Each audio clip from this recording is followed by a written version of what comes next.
अस्सलाम वालेकुम व्यूअर्स, एक दफ़ा फिर मैं आपको वेलकम करता हूँ राब्ता टीवी के ऊपर पाकिस्तानी क्रिकेट के अपडेट्स लेके। हमारे साथ आज मौजूद हैं फ़हद। फ़हद, कैसे हैं आप? अल्हम्दुलिल्लाह मैं ठीक हूँ। अच्छा, तो व्यूअर्स, तो लेट्स टॉक अबाउट जो वेस्ट इंडीज़ सीरीज़ हुई। हम काफ़ी अर्से बाद इंटरनेशनल क्रिकेट खेली। वैसे ऑस्ट्रेलिया भी होके गई या वेस्ट इंडीज़ भी होके गई, और पाकिस्तान ने 3-0 क्लीन स्वीप किया इस सीरीज़ को। हम पॉइंट्स टेबल के ऊपर इंडिया से ऊपर आ गए हैं। ओडीआई रैंकिंग के अंदर 4th प्लेस हमने एक्वायर कर लिया है। तो it's a good sign overall Pakistan के लिए, पाकिस्तानी क्रिकेट के लिए बहुत अच्छी सीरीज़ साबित रही। क्या एनालिसिस है आपका? आप क्या समझते हैं फ़हद?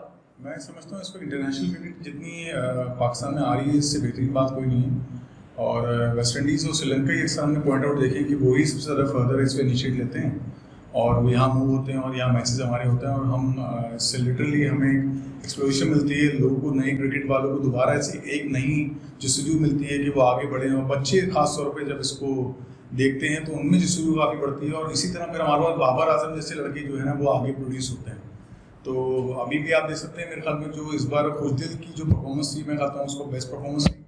जो उन्होंने मैच जितवाया लास्ट मैच में, एक मैच में उन्होंने 3 छक्के मार के मैच जितवाया, तो वो एक्स्ट्राऑर्डिनरी परफॉर्मेंस थी उनकी। और उसने प्रूव किया कि वो एक टाइमिंग वाला और हार्ड हिटर बैट्समैन है। जैसे हमारे पास अब्दुल रज़ाक थे और शाहिद अफरीदी भी हमारे पास इसी तरह थे। तो इसी तरह हमारे पास जितने प्लेयर्स उभर रहे हैं माशाल्लाह, वो उसकी मेन रीज़न ये है कि जब हमारे बच्चे और हमारे यंग प्लेयर्स इन सबको आते हुए देखते हैं और यहाँ देखते हैं कि बड़ा इंटरनेशनल मैच हो रहा है, इतना बड़ा क्राउड है, एक लाइव स्ट्रीमिंग उनको मिलती है, तो उनके जो पोटेंशियल है ना वो और ग्रो होता है कि हमें आगे बढ़ना है। तो इंटरनेशनल क्रिकेट आना काफ़ी खुशाइन बात होती है। अब अगर हम ओवरऑल वेस्ट इंडीज़ सीरीज़ की बात करें तो दो चीज़ें, कुछ ना कुछ क्रिटिसिज्म भी होता है जब हम बहुत सारी अच्छी बातें करते हैं। तो अगर हम क्रिटिसिज्म की बात करें तो पाकिस्तान पीसीबी ने जो टाइमिंग सेलेक्ट करी और जो शहर सेलेक्ट किया, मुल्तान। पाकिस्तान एक गर्म मुल्क है और मुल्तान के अंदर, कराची, पाकिस्तान में सबसे ज़्यादा गर्मी होती है। 3 वनडे सीरीज़ वहाँ पे मुनक्किद करना, आपने ये देखा भी, कुछ लोग डिहाइड्रेटेड भी हुए और काफ़ी प्रॉब्लम्स भी रही मौसम से रिलेटेड। तो ये भी एक चीज़ थी जो कि कंसिडरेशन में होनी चाहिए थी पीसीबी के अंदर। और इसके साथ साथ ये भी कि जो एक हाइप क्रिएट होती है, जैसे ऑस्ट्रेलिया टीम जब पाकिस्तान आई थी तो एक हाइप क्रिएट हुई थी, एक उसके टीजर्स चलना शुरू हुए थे। मीडिया काफ़ी हद तक आउटसाइड रहा। वेस्ट इंडीज़ को वो वैल्यू नहीं दी गई इंटरनेशनल टीम होने के बावजूद भी, जो कि बाकी टीम्स को दी जाती है। कैसे देखते हैं आप इसको? ये पर्पसली था या मिस ऑफ द इवेंट था, या वाकई वैल्यू नहीं दी जाती? कह सकते हैं इस पे डेफिनेटली, क्योंकि वेस्ट इंडीज़ की जो टीम थी वो एकदम यंग टीम थी जो आई थी वो यहाँ पर। तो मेरे ख्याल में मैंने आपसे ये बात बोली कि हमारे यंगस्टर्स को इसके लिए बहुत काफ़ी ज़्यादा ग्रूमिंग मिलती है कि उसको वो तो वॉच आउट करते हैं। लेकिन उसके बाद जो एल्डर जो लोग होते हैं, जो एक बड़ी उम्र में होते हैं, क्योंकि उनके फेवरेट स्टार्स होते हैं इसके अंदर, वो चाहते हैं कि हम उसको देखें, हम रिकार्डो पॉवल को देखें, हम सिमिंस को देखें इसके अंदर। और अभी अपडेटेड जितने भी हमारे खिलाड़ी हैं जो भी खेल रहे हैं वेस्ट इंडीज़ के, जितने बड़े प्लेयर्स हैं, हम उनको देखें। जब उनको स्टार्स, सेलिब्रिटीज नहीं नजर आते तो वो उसको थोड़ा सा लैग कर जाते हैं, पीछे हट जाते हैं। और शायद मेरे ख्याल में मीडिया भी इसी वजह से इसको बैकअप हो गया कि यार इतने बड़े बड़े प्लेयर्स नहीं है, एक नॉर्मल मैचेस हैं, शायद हर चीज़ उसको वॉच आउट ना करें। और सेकंड, फिर आपने जो बात करी कि आप यहाँ पर गर्मी के मौसम में, तो ये मैनेजमेंट की बिल्कुल मैं समझता हूँ कि उनका गलत डिसीजन था कि इस वक्त इस गर्मी में वो लोग लेके यहाँ पर आ गए इनको। और मुल्तान जैसे शहर के अंदर उन्होंने यहाँ पर उनको मैच करवा दिया आके कि यहाँ पर आएँ और मैच खेलें हमारे से यहाँ पर आके। और नो डाउट इससे प्लेयर्स पे इफेक्ट आता होगा। इनिशियली वो समय हमें नहीं शो अप हो रहा होता, लेकिन बैक एंड पे जब वो दोबारा वापस ड्रेसिंग रूम्स में जाते होंगे या वो दिन स्टे करते होंगे तो उनकी हेल्थ पे असर पड़ता होगा इन सब चीज़ों से। तो ये मैनेजमेंट की लैकिंग थी मेरे नज़दीक, और मैं समझता हूँ आप इस पर बिल्कुल राइटफुल जो है ना पॉइंट रेस कर रहे हैं कि ऐसा होना चाहिए।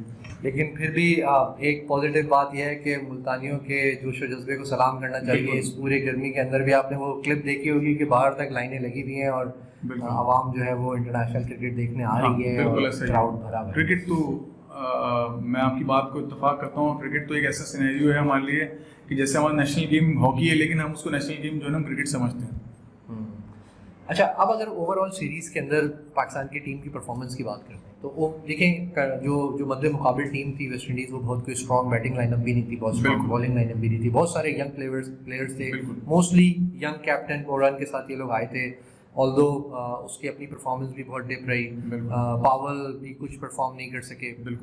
लेकिन ओवरऑल पाकिस्तानी बैटिंग की अगर बात करें तो पाकिस्तान की बैटिंग के अंदर हमारे ओपनर्स स्कोर कर रहे हैं। स्पेशली मैं नाम लेना चाहूँगा इमाम का। इमाम मैन ऑफ द सीरीज़ भी रहे, तीनों मैचों के अंदर परफॉर्म किया। और बेसिक और अगर देखा जाए विद स्टैट्स नंबर तो इस वक्त वो इन नंबर्स ओडीआई बैटिंग के अंदर बाबर से भी ऊपर अपने आप को रेट करवा पा रहे हैं। बहुत अच्छी क्रिकेट खेली। इमाम की जो रिसेंट इम्प्रूवमेंट है उसको कैसे देखते हैं?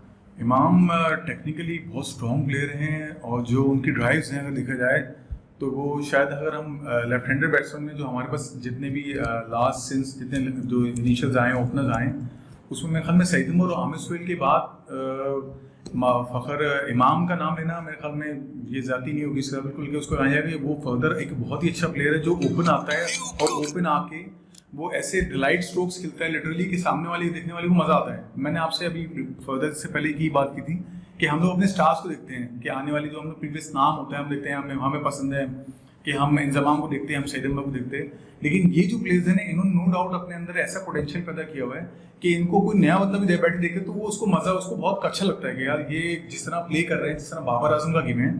तो मैं समझता हूँ इमाम इज़ अ डिलाइटफुल प्लेयर और उसमें बहुत पोटेंशियल है और वो आगे बहुत ग्रो करेगा मज़ीद सब चीज़ों में।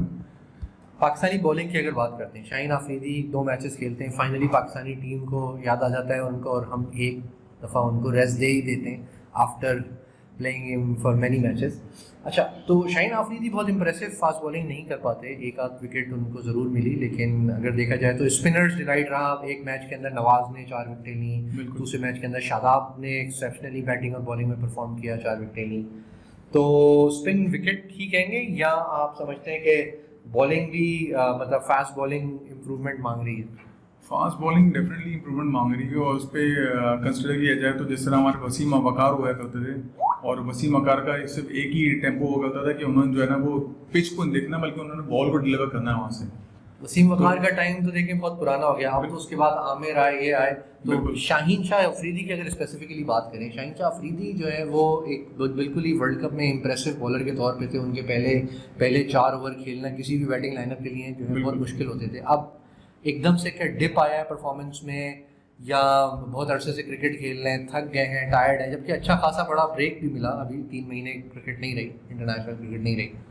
तो आप पोटेंशियल की कमी तो नहीं लगती? नहीं, मेरे ख्याल में पोटेंशियल की कमी नहीं है, बेसिकली उनका होमवर्क कंप्लीट नहीं था। उन्होंने ऐसे ही किया कि जो है ना वो मैच खेलने आने से पहले कोई होमवर्क नहीं किया कि पिच की रिक्वायरमेंट्स को चेक नहीं किया कि मुझे बॉलिंग किस तरह करनी है और किस तरह मुझे इंप्रूव करना है इस पिच पे। जैसे हमारे पास उमर गुल एक बॉलर थे और वो उनमें कोई ऐसी खास क्वालिटी हमें कभी नजर नहीं आती थी, लेकिन मेरे ख्याल में उनका होमवर्क इतना अच्छा होता था कि उनको पता होता कि अगर मैं इस पिच पे आया हूँ, ये पिच बैटिंग वाइज पिच है, स्पिन पिच है, तो मुझे इस पे बॉल पिच करनी नहीं है। उनकी यॉर्कर्स डेप्थ बॉलिंग होती थी ज़्यादा से ज़्यादा। गुलडोजर की बात अगर बात करें तो गुलडोजर आज भी T20 रैंकिंग में नंबर 1 बॉलर है और उन्होंने बहुत ही सुपर काफी मैच विनिंग बॉल परफॉर्मेंसेस करी हैं। क्योंकि उनके पास कभी भी ऐसी कोई क्वालिटी नहीं थी कि वो स्पेशल, लेकिन वो मैगरा की क्लास के बॉलर थे अल्हम्दुलिल्लाह मैं कह सकता हूँ, और उन्होंने हमेशा इसी तरह प्रोड्यूस किया। ये लोग, इनके पास क्वालिटीज हैं, इनके पेस भी है, शाहीन शाह अफरीदी के पास स्विंग भी इनके पास, लेकिन शायद अगर ये होमवर्क पे अगर काम करें ज़्यादा तो ये अच्छी परफॉर्मेंस दे सकते हैं।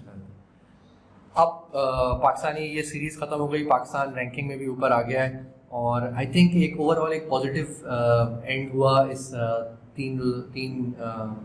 तीन मैचेस की सीरीज़ का, 1 डेज़ की। और होपफुली नेक्स्ट क्रिकेट जब शुरू होगी तो हम फिर दोबारा हाजिर होंगे आपके पास मज़ीद अपडेट्स लेके, मज़ीद मज़े की बातें लेके। देखते रहिए राब्ता टीवी। बहुत शुक्रिया।